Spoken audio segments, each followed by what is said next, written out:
quick inspirational story for you, and I think I figured out how to save the world, but I need your help. So yesterday I put out a post on kindness, which sounds boring, but is revolutionary.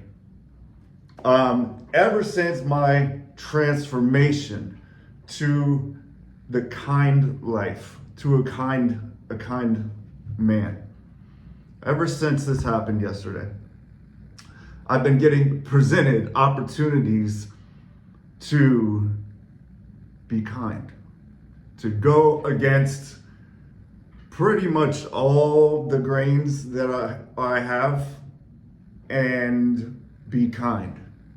I live on the 23rd floor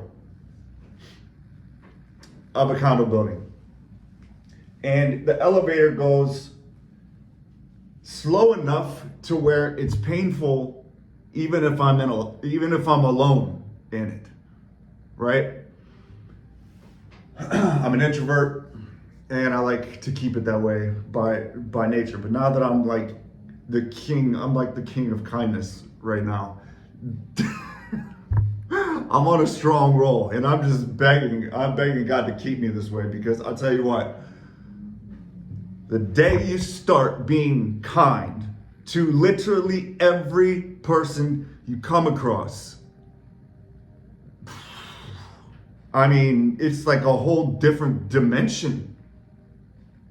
This may be like only me is surprised by this. I don't know. My experience is most people are not kind, but guess what? Smile and the world smiles back at you. So maybe I've just been like the only unkind one and just getting everything reflected back to me. But I'll tell you what. Okay, so I finished the post. I go to lunch. I walk downstairs to meet my mentor, which I do about once a week. My mentor's 25 years. You need a mentor. I would be dead without this man. He's like my main mentor, around which all other mentors are kind of peripheral to. So we go out to lunch, and we have this same waitress that we had pre-kindness conversion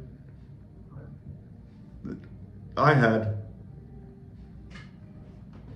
last week. I don't remember being mean to her, but I don't remember her specifically. Now I know her name right now. Her name's Melissa. I don't know anybody's name. I went for 10 years in my business and had 15 employees. I didn't even know their names. That's not good. That's really bad. Which is why going all the way to the king of kindness is this is a miracle. If I could keep this up. So my mentor tells this woman, our waitress, he leaves for a second, comes back, and tells our waitress, he says, I need 5 seconds right now. I need you to hear this. Jesus is real. That's it. And I'm looking at him. And I'm just thinking to myself, okay. And she starts almost crying. And she says, I cannot believe you just said that. And I immediately knew where this whole thing was going. And so she starts reaching in her thing, her waitress sack piece, for a note that her last customer had left her.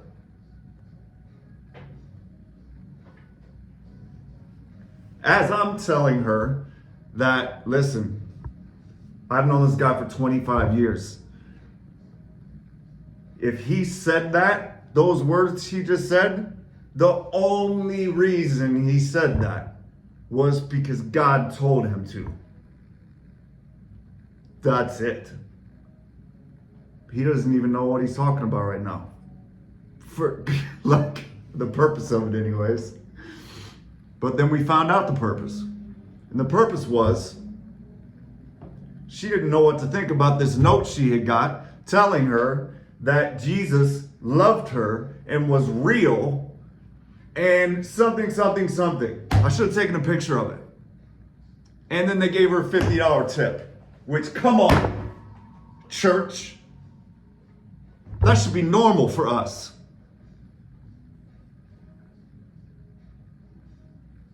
Unbelievable. It was an incredible experience.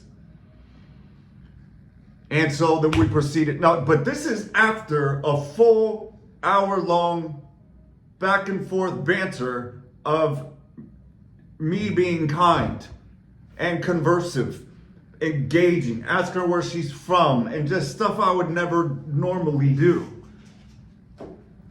before yesterday. On the way back, I'm about to go back into my condo building, and like this took like a minute to like fully process, because somebody who was apparently the building's trash picker-upper that I'm told is there all the time. I've never seen her. She's like stopped me and asked. I had just got done telling Kirk, my mentor, of what a dark town Tampa was. Nobody's friendly and everybody's angry. Nobody tells you hello. Nobody blah, blah, blah. Man, there's a good chance that's just giving me back what I'm putting out. But all of a sudden, everybody's wanting to say hello and ask how they can help me. This lady was asking me if there was anything she could do to help me. With a big smile on her face, and I'm just like, it just didn't even register. Because she had good energy too.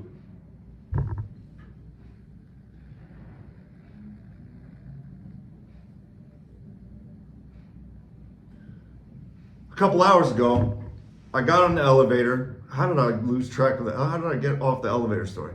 I got in the elevator to go downstairs, and it was very early in the morning. I was heading to the gym. No, I can't lie. I missed the gym today. I was headed downstairs to get coffee because I was out of creamer. This story is going nowhere fast. This couple gets in the elevator like on the 22nd floor. Or something like that. I cannot stand stopping in general.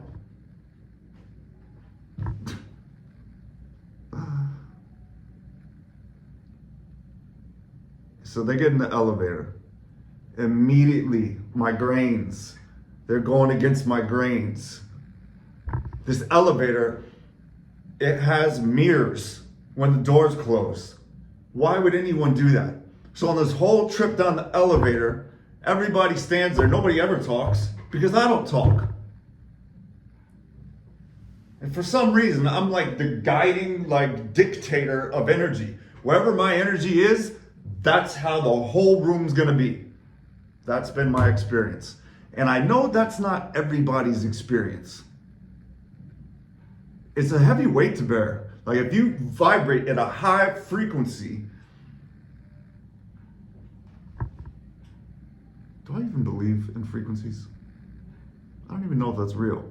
Everybody just says it. If you're a powerful person,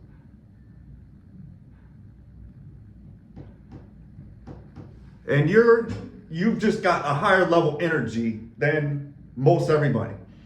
Well, even if you're not operating in your power, that doesn't go anywhere.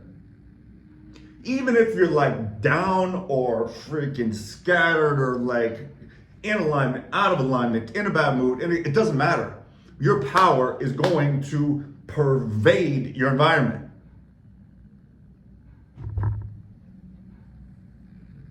So I decided to talk to these people from the second they got in the elevator all the way down. They had matching outfits on, so it made it really easy. I'm just like, you guys look amazing. Are you headed to Sears? Like for a photo session? It was an older couple. They're like, no, this is a total coincidence. I started talking about marriage and how that's, everybody kind of melds together and, this, that, the other. And here's the best part. When I walked away, I heard them, because we got on different floors, I heard the lady say, well, that was a nice man. That was certainly a nice man, wasn't it? I've never had anybody say that about me in my life. That's the biggest compliment I'm gonna get all month.